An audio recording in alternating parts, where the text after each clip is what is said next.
क्या team India England के against the Oval में फाइनल टेस्ट मैच, पांचवां टेस्ट मैच चौथे दिन में जीत पाएगी या नहीं? मेजर सवाल। इसका आज की रिपोर्ट के साथ बड़ा गहरा ताल्लुक है, लेकिन रिपोर्ट का क्रियाक्रम स्टार्ट करने से पहले वॉशिंगटन सुंदर से हम अपने इस प्लेटफॉर्म के थ्रू माफ़ी मांगते हैं। हमें कल एरर ऑफ जजमेंट हो गई। हमें लगा कि आप शायद स्लिप कर गए हैं हमारी तरह, लेकिन नहीं, आप सख्त लोंडे ही साबित हो रहे थे। हम नहीं समझ सके।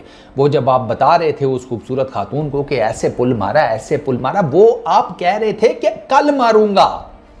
हमें लगा कि शायद आप बता रहे हैं कि आज मारे। आई एम सॉरी वॉशिंगटन भाई, आई एम सॉरी। बस वो थोड़ा सा एरर ऑफ जजमेंट हो गया हमसे। हमें लगा कि आप शायद ये कहना चाह रहे हैं कि मार गेंद फाड़ दी, हालांकि आप तो पुल शॉट पर आउट हो गए थे। तो हमें लगा कि शायद आप हमारी तरह मक्खन पर ही ज़िंदगी गुजार रहे हैं, लेकिन नहीं।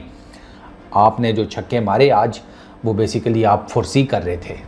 हमें नहीं पता था कि आप इतने अंतर्यामी किस्म के आदमी हैं। अब आते हैं रिपोर्ट की तरफ। हमारी माजरत, हमारी अपॉलॉजीज़ कबूल करें, थैंक यू। अच्छा, अब सूरत हाल ये है कि इस टाइम टीम इंडिया को चाहिए 9 विकेटें, इंग्लैंड को चाहिए 2 दिन में 324 रन। 374 रन का टारगेट दिया है चौथी इनिंग्स में इंडिया ने। 374 से वैसे ज़्यादा भी हो सकते थे, 400 तो टीम इंडिया कर सकता था। कुछ विकेटें जो है ना, वो टीम इंडिया की ऑनेस्टली थोड़ा मज़ा नहीं आया। जैसे आज जब दिन शुरू हुआ तो नाइट वॉचमैन आकाशदीप और जायसवाल आए। सर आकाशदीप ने ना आज मारे हैं 66 रन, ठीक है, 12 चौके, 66 में से 48 रन चौकों के, और बहुत ज़बरदस्त किस्म की इनिंग्स खेली है उसने, मतलब फुल फ्लैज साथ दिया उसने। और मज़ेदार बात यह है कि 107 रन की पार्टनरशिप की है नाइट वॉचमैन। आकाशदीप की ये डेब्यू 50 है। इससे पहले आकाशदीप की टेस्ट क्रिकेट में कोई 50 नहीं। 31 आकाशदीप का मेरा ख्याल है हाईएस्ट था। तो ठीक भेजा था उनको नाइट वॉचमैन, और उन्होंने नाइट वॉचमैन आकर पूरा हक अदा किया कि इतनी ज़बरदस्त 100 रन प्लस की पार्टनरशिप भी लगाई, ठीक है, जायसवाल के साथ।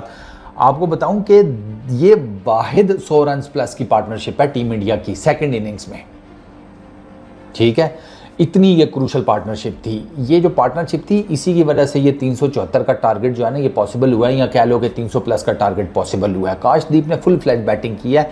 वो तो एक ज़रा गेंद थोड़ा सा आकाशदीप को ना, वो उसकी मूवमेंट नहीं सही समझ में आई, अक्रॉस द बैट खेलने गए और उसमें फिर वो गेंद का टॉप एज लगा, और वो आकाशदीप जो है जनाब ओवरटन की गेंद के ऊपर एटकिंसन के हाथों कैच आउट हो गए। शुभमन गिल आए, 11 रन किए 9 गेंदों के ऊपर, 2 चौके ठीक लगाए, लेकिन लंच हुआ। लंच के बाद आए और पहली ही गेंद पर एलबीडब्ल्यू, वही टिपिकल अंदर आता हुआ गेंद शुभमन गिल के पैड पर लगा, कहानी गोल। शुभमन गिल दी एंड हो गया जी उनकी भी इनिंग्स का, ठीक है। टूर्नामेंट सीरीज़ के हाईएस्ट रन गेटर को 750 run and all that. But आज की शुभमन गिल की जो इनिंग्स है ना, वो इम्पॉर्टेंट हो सकती थी काफ़ी ज़्यादा। शुभमन गिल के भी अगर कोई एक 50 कम अज़ कम आ जाती तो टीम इंडिया 400 टप जाती, बट अनफॉर्चुनेटली वो नहीं हो सका। फिर थोड़े थोड़े करके रन आए, वो मैं आपको बताता हूँ कैसे। करुण नायर ने 17 रन किए। करुण नायर का क्या ड्रॉप हुआ, ठीक है। जायसवाल पर आते हैं, इसके बाद अभी जायसवाल को डिस्कस करेंगे। तो करुण नायर का 17 रन उसने किए, एक कैच भी ड्रॉप हुआ। करुण नायर ने पहला बॉल जब खेला था ना, तो जिस अंदाज में करुण नायर ने पहला बॉल खेला था ना, तो आपके अंदर से यही निकला होगा कि ऊपर वाले का ही आसरा है बस। वरना नायर भाई जो है ना कुछ और ही मूड लेकर आए हैं, क्योंकि नायर भाई ने वो गेंद जो है ना वो यूं खेला था कि मैं गेंद को नहीं देखूंगा, ठीक है, गेंद मेरे लिए बहुत काबिल एहतराम है, मेरे बड़ों की तरह, मैं तो इनकी आंखों में आंखें डाल करके भी नहीं देख सकता। वो करुण नायर ने ऐसा खेला था। तो उसके बाद ना दिल जो है ना वो लाइट से ना धड़कना शुरू हो गए थे कि करुण नायर भाई कुछ और ही करेंगे, लेकिन फिर भी एक उसका कैच ड्रॉप हो गया। ब्रुक ने किया, मुश्किल कैच था क्योंकि सेकंड स्लिप में ब्रुक खड़ा था, थर्ड पे क्रॉली खड़ा था, दोनों के एग्जैक्ट बीच में गया। क्रॉली अपने लेफ्ट पर आया, ब्रुक अपने राइट पर आया, तो उसके हाथ पे लगी, लेकिन ब्रुक के हाथ से वो छूट गया। जिस बॉल पे करुण नायर आउट हुआ ना, वो यार एक्स्ट्रा बाउंस हो गई। एटकिंसन का बॉल था, वो मार रहा था लेंथ बॉल करके ना, वो एक्स्ट्रा बाउंस जनरेट कर रहा था। टेस्ट मैच के तीसरे दिन भी अंदाज़ा करो, ठीक है। वो जब गेंद पड़ा ना इसको, करुण नायर को, वो पढ़ के उठा है, तो अगर तो वो ना उठता तो जिस हिसाब से करुण नायर ने उसको डिफेंड किया था ये कर लेता इजीली उसको मैनेज। लेकिन वो जो एक एक्स्ट्रा बाउंस एकदम हुआ ना, उससे हुआ क्या कि वो बस गेंद उठा करुण नायर ने, अब वो हवा में थोड़ा सा गया है, और ज़ाहिर बात है हवा में जाने का मतलब यह है कि पैर सॉलिड ज़मीन के साथ इंटैक्ट नहीं है, तो आप ना बस आपके लग गया बैट के ऊपर मिडल पे, मतलब वो किस्मत आसरा होता है। वो शॉट नॉर्मली बहुत मुश्किल होती है क्योंकि आपके पैरों के नीचे कुछ सॉलिड है ही नहीं ना, आप तो हवा में शॉट खेल रहे हैं, वो मुश्किल होता है यार। वो AB डिविलियर्स ही हवा में इस तरह की शॉटें वटे खेल लिया करता था, तो वो एज लगा, स्मिथ ने कैच पकड़ लिया। उसके बाद जयसवाल ने सर किए हैं 118 रन। जयसवाल को कल 2 चांसेस मिले, 20 के ऊपर उसका क्या ड्रॉप हुआ, 40 के ऊपर उसका क्या ड्रॉप हुआ, उसने फुल फ़ायदा उठाया। 118 रन किए हैं जयसवाल ने, और जयसवाल को भी थोड़े ज़्यादा करने चाहिए थे। वही जिस एरिया में उसने सबसे ज़्यादा रन्स बनाए हैं, पॉइंट, थर्ड मैन, जिसे कहते हैं यार वो ऑफ साइड आप कर लो, तो वहाँ पर ही वो कैच आउट हुआ है। वही अपर कट खेलते हुए वो जिस शॉट ने उसे चौके दिए, छक्के दिए, उसी शॉट के ऊपर उसका विकेट भी गिरा है। और मज़ेदार बात ये है कि जो डीप थर्ड मैन था वो ज़्यादा स्क्वायर भी नहीं था, वो थोड़ा सा ये ऑन दी लेग साइड करके, मतलब टूवर्ड्स, जिसे कहते हैं ना, वो कट शॉट के लिए, वो बेसिकली खड़ा था कट शॉट के लिए जयसवाल की। उसको क्या पता था कि ये अपर कट ही ऐसा मारेगा कि सीधा मेरे हाथ में आ जाएगा। जयसवाल ने मारा अपर कट ही था, वो उसका प्रॉपर जिसे कहते हैं ना लगा नहीं। और इस दफ़ा इसने वो इन अ वे के अपर कट मारा भी अजीब ही तरीके से था। नॉर्मली वो अपर कट मारा था स्लिप्स के ऊपर से गुजारो, ये वाला अपर कट उसने ऐसे मारा था जैसे वो बाकी कैचिंग प्रैक्टिस करा रहा। तो 2 चांस वो मिले, आज भी एक कैच ड्रॉप किया डकेट ने लेग स्लिप में, एक क्लोज रन आउट चांस बना, फिर मल्टीपल टाइम्स एजेस मिस हुए हैं 80s 90s में जयसवाल के, मतलब कट शॉट खेलते हुए, अपर कट खेलते हुए। एक टाइम के ऊपर तो लग रहा था कि जयसवाल का मूड ही नहीं है कि भाई उसकी कोई 50-50 हो या something like that, but eventually उसकी सेंचुरी हो, बट उसकी सेंचुरी हो गई, 118 किए। और फाइनली वो टंग की गेंद के ऊपर जनाब ओवरटन ने डीप थर्ड मैन पे उसका कैच पकड़ा। फिर नीचे 2 50s आई, एक जडेजा की, वंस अगेन जडेजा ने 50 की, वॉशिंगटन सुंदर ने 50 की, ध्रुव ने बड़े ज़बरदस्त 34 रन किए। ये बहुत इंपॉर्टेंट 150 के करीब रन हैं, ठीक है, क्योंकि अगर मैं पार्टनरशिप की सूरत में आपको बताऊं ना, तो नायर और जयसवाल की 40 रन की पार्टनरशिप, अच्छा फिर जडेजा और जयसवाल की 44 रन की पार्टनरशिप, जडेजा ध्रुव की 50 रन की पार्टनरशिप, जडेजा सुंदर की 34 रन की पार्टनरशिप, और सुंदर और प्रसिद्ध कृष्णा की 39 रन की पार्टनरशिप। ये बहुत इंपॉर्टेंट पार्टनरशिप्स हैं ये जो हैं, क्योंकि अगर आप मोटा मोटा करके देखें ना, तो ये तकरीबन आपके 150 से ऊपर 200 के करीब रन्स जो है ना, वो इन पार्टनरशिप्स की सूरत में आए हैं। ये these are very valid runs, very crucial runs, क्योंकि यही वो रन्स हैं जिसकी मदद से इंडिया 374 का टारगेट सेट करने में कामयाब हुआ। अब अगर थोड़ा सा ज़रा आई फील के अब जैसे मैं आपको बताऊं कि Jadeja outside the off stump गेंद को छोड़ सकता था, नया बॉल था, छेड़खानी की, स्लिप में कैच दे दिया। जड्डू आराम से वो गेंद छोड़ सकता था, सीरियसली बहुत आराम से। वो विकेट थ्रो की, जयसवाल ने टेक्निकली अपनी विकेट थ्रो की है, लेकिन जयसवाल का मेरा ख्याल है कोई क्रैम्प शैम्प पड़ गया था, वो ना मुझे लग रहा है कि वो इसी चक्कर में था कि अगर कोई बाउंड्रियाँ लग के रन हो जाएं तो ठीक है, वरना वो क्रैम्प उसको तंग कर रहा था। अच्छा, ध्रुव को LBW हुआ है ओवरटन की गेंद के ऊपर, उसने सीधा फेंक के हल्का सा बॉल बाहर निकाला, ध्रुव कम्प्लीटली मिस कर गया लाइन को। वही वो जो हल्का सा विद दी एंगल अंदर आके गेंद बाहर निकलता है, तो वो पिछले पैड पर गेंद लगी, प्लम LBW था। तो जडेजा की विकेट, जयसवाल की विकेट फॉर मी। अच्छा, उसके बाद सिराज बेचारा तो सबसे अनलकी रहा है आज, LBW हुआ है टंग की गेंद के ऊपर, बल्ला लगा था। अब आप पूछोगे रिव्यू क्यों नहीं लिया, रिव्यू था ही नहीं, रिव्यू ही नहीं था, इनसाइड एज हुआ था। सिराज खड़ा रहा बेचारा, क्योंकि उसे तो पता था वो बैंस मेरा तो बल्ला लगा है, लेकिन अब वो कुछ कर ही नहीं सकता था, उसको जाना पड़ा। सिराज इतने थके हुए कदमों के साथ वापस गया, मैं आपको क्या बताऊं। बल्ला भी बेचारे के हाथ से क्रीज पे छूट गया था, इतने दुख में था, क्योंकि उसे पता था ना कि यार मेरा बल्ला लगा है। उसको पता था कि यार वो रन क्रूशल है, एक एक रन क्रूशल है। जब आप टारगेट सेट कर रहे होते हैं ऐसे मैच में जिसमें टाइम ठीक ठाक पड़ा हुआ है अभी, तो आपको पता होता है कि एक रन बड़ा क्रूशल है। तो सिराज ने बड़ी कोशिश की कि कुछ हो जाए, लेकिन क्या हो सकता था, अंपायर की उंगली खड़ी हो गई थी, रिव्यू आपके पास था नहीं, सिराज को जाना पड़ गया। अच्छा, फिर उसके बाद वाशिंगटन सुंदर 53 रन किए सर 46 बॉल्स के ऊपर, 4 छक्के 4 चौके और छक्के वाशिंगटन सुंदर ने, ओहो हो आउट क्लास जिसको कहते हैं। टंग को तो मेरा ख्याल है 2-3 तो उसने टंग को मारे हैं और पुल मारे हैं। वही वो जो मैंने अपॉलोजी की है वो किसी वजह से की है, वो वाकई वो यूँ मार रहा था आज, जिस तरह वो कल उस खातून को बता रहा था ना, ऐसे मारा वो बेसिकली मारना, वो बता रहे कल मारेंगे तुम देखना, तुम जाना नहीं, तुम मारना ज़रूर। अच्छा, वो आज तो थोड़ा ज़रा किस्मत ख़राब हो गई, आइंदा कल नहीं होगी, हम तुम्हें बता रहे हैं, तुम आना, फ्रंट सीट लेकर बैठना, और नीचे जगह ना मिली तुम इधर ही आ जाना, हम तुम्हारी ये अरेंजमेंट करा देंगे। वाशिंगटन सुंदर इस लेवल पर गया हुआ था। फिर उसने दिखाए बाजी को, मार छक्के, बहुत बड़ी ज़बरदस्त इनिंग खेली है, बट इवेंचुअली टंग के हाथों वो भी कैच आउट हुआ। लेकिन अब वो क्या करता, वो पीछे सिर्फ कृष्णा बचा था, तो वाशिंगटन सुंदर को नहीं मारना था और उसी ने लीड लेके ही मारा है।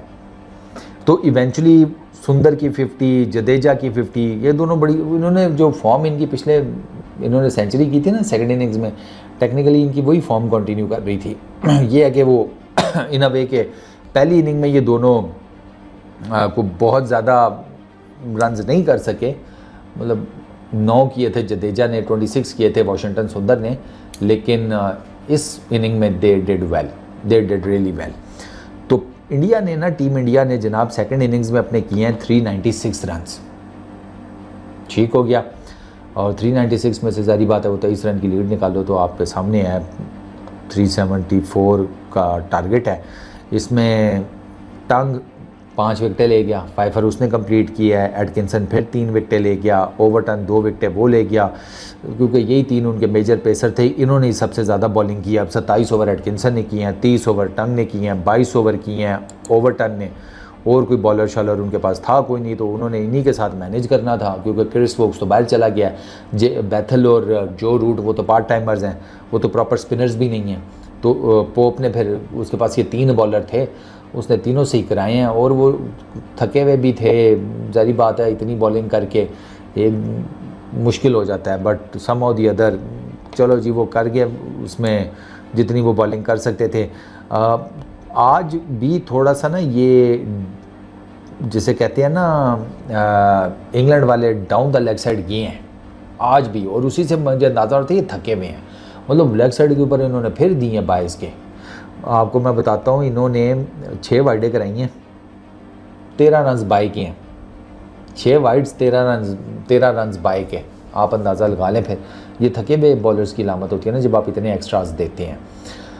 तो खैर अब 374 का जो टारगेट है इंग्लैंड के पास, उसमें जनाब जैक क्रॉली और बेन डकेट साहब जब आए थे, आते साथ ही उन्होंने कम तो वहीं से शुरू किया था जहां उन्होंने छोड़ा था पहली इनिंग्स में, लेकिन यह है कि शुरू में उन्होंने कुट लगाई है, शुरू में वो लेकर गए हैं दोबारा से ना रन रेट अपना कोई 5-6 के ऊपर, लेकिन फिर बीच में कुछ ओवर अच्छे किए, और right at the last moment मेरा ख्याल है 2 बॉलें रह गई थी, ठीक है 2 बॉलें टोटल रह गई थी, और उसमें जनाब अपने जो डीएसपी साहब हैं उन्होंने सेकंड लास्ट बॉल के ऊपर जैक क्रॉली को यॉर्कर मार के बोल्ड कर दिया। लेकिन जैक क्रॉली को सिराज ने किया ट्रैप ऐसे किया कि सिराज ने ना उस गेंद से पहले खड़ी की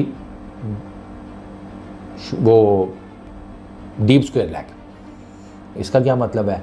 इसका मतलब ये है कि अगली 2 गेंदें कम से कम आज जो ख़त्म होना है उसमें भाई अगली 2 गेंदें आपको ठीक ठाक आ रहे हैं तेज़ बाउंसर। तो वो बेसिकली अब चूँकि दिन भी ढल रहा था, गेंदें 2 रह गई थी, जैक क्रॉली को था कि भाई बचना है मुझे, अगर ये बाउंसर करता है तो आप भी थोड़े से ज़रा पूरा दिन लगाकर फील्डिंग की हो, थके भी होते हैं, समझ रहे हैं ना, तो आपके दिमाग में ना 100 चीज़ें चल रही होती हैं, कंसंट्रेट करना ज़रा मुश्किल होता है। तो वो डीप में फील्डर खड़ा करके जैक क्रॉली को ये धोखा देकर के आए ही बाउंसर, सिराज भाई ने मारा बाटा यॉर्कर 10/10, ऑफ स्टंप के ऊपर, और उनका यॉर्कर परफेक्ट एग्जीक्यूट हुआ। परफेक्ट यॉर्कर जिसको कहते हैं वो एग्जीक्यूट हुआ, और जैक क्रॉली साहब 14 रन्स के करने के बाद बोल्ड हो गए। डकेट 34 रन्स के ऊपर है 48 बॉल्स खेल के, और जैक क्रॉली ने 14 रन्स किए हैं 36 बॉल्स खेल के। वो स्टार्ट थोड़ा सा, फिर मैंने आपको बताया तेज़ लिया था इन्होंने ये जो 6 चौके मारे हैं, ये आप समझे कि स्टार्ट में ही इनके वो लगे हैं। बाद में तो some of the other Team India के जो बॉलर्स थे उन्होंने थोड़ा सा कम बैक कर लिया था, और ये राइट एट द जिसे कहते हैं डे एंड के ऊपर ये विकेट भी आ गई जैक क्रॉली की। अब कल और परसों 2 दिन हैं टीम इंडिया के पास। ये कल टेस्ट मैच मेरा ख्याल है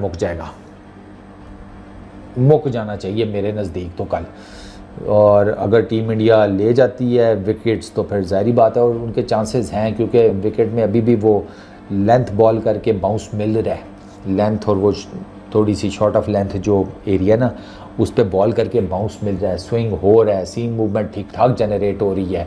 और वॉबल सीम के साथ तो मैं आज इंग्लैंडियों के भी देख रहा था, कई बॉल ऐसे हुए हैं कड़ंग कड़ंग ब्रेक हो रहे थे जैसे ऑफ स्पिनर लगा हुआ है। वो कमेंटेटर्स भी कह रहे थे यार ये वॉबल सीम के साथ तो ज़्यादा मूवमेंट जनरेट हो रही है कंपेयर टू वो कन्वेंशनल सीम के। ये आज हो रहा था तो ये कल भी मोस्ट प्रोबेबली होगा, क्योंकि विकेट में कोई उस तरीके से फ़र्क नज़र नहीं आ रहा। और जाहिर बात है इंडिया के बॉलर्स वो फ्रेश होके आएंगे, उन्होंने इतनी ज़्यादा फील्डिंग की कोई नहीं हुई तो वो तो फ्रेश होके आएंगे। इंग्लैंड के बैटर्स उनको अब कितना वो टाइम लेते हैं वो भी डिपेंड करता है कि भाई वो इतने में कर लेंगे मैनेज, मतलब उनसे हो जाएगा कि ये जिसे कहते हैं वो at the end of the day वो कर लें कि पूरी रात सो के अच्छा ठीक है ओके फ़ाइन अब हमारा हो गया समथिंग, अब हम अगले दिन सुबह तरोताज़ा आएंगे। ये सारा कुछ डिपेंड करता है। बट ओवरऑल अभी जब मैं डे एंड हो रहा था तो विन विज के ऊपर 70% टीम इंडिया के चांसेस थे टेस्ट मैच जीतने के, और काफ़ी ज़्यादा बाकी परसेंट इंग्लैंड के थे, कोई 2-4% मेरा ख्याल है बारिश या ड्रॉ के थे। तो आपको पता है कि जब इंडिया बैटिंग कर रहा था ना तो ये परसेंटेज 80-85 पर गई हुई थी इंडिया के विन करने की। ये तो मैं आपको बता रहा हूँ, बीच में कुछ विकेटें जो है ना बहुत गंदी गिरी हैं इंडिया की, वरना टीम इंडिया ईजीली 400 क्रॉस कर सकती थी, लीड 400 की क्रॉस कर सकती थी। और अगर 400 की लीड क्रॉस कर जाते तो उसका अपना ही एक साइकोलॉजिकल प्रेशर होता है। क्योंकि मैं ये बात इस वजह से कर रहा हूँ कि यार हेडिंगले में 370 तो आखिरी इनिंग में चेज़ कर लिया था ना इंग्लैंड ने, एक दिन में किया था। यहाँ तो अब उन्होंने ऑलमोस्ट वही टारगेट चेज़ करना है और उनके पास 2 दिन है। तो इंडिया की जो बॉलिंग है ना वो बहुत क्रूशल है कल के दिन में। तो अगर इंडिया अब बॉलिंग के साथ खड़का गया ना तो उन्होंने कल ही फिर सारी विकेटें ले जानी है। ज़्यादा चांस यही है कि कल वो सारी विकेटें ले जाएंगे इंग्लैंड की, अगर वो पेनिट्रेट करके, जैसे सिराज ने खिड़की खोल दी है चौथे दिन के स्टार्ट के लिए। अब वो किस तरीके से मैनेज होती है चौथे दिन, वो अब टीम इंडिया की बॉलिंग के ऊपर डिपेंड करता है। इस वीडियो में इतनी, अपना बहुत ख्याल रखना यार। नेक्स्ट वीडियो में मुलाकात होगी। Peace out.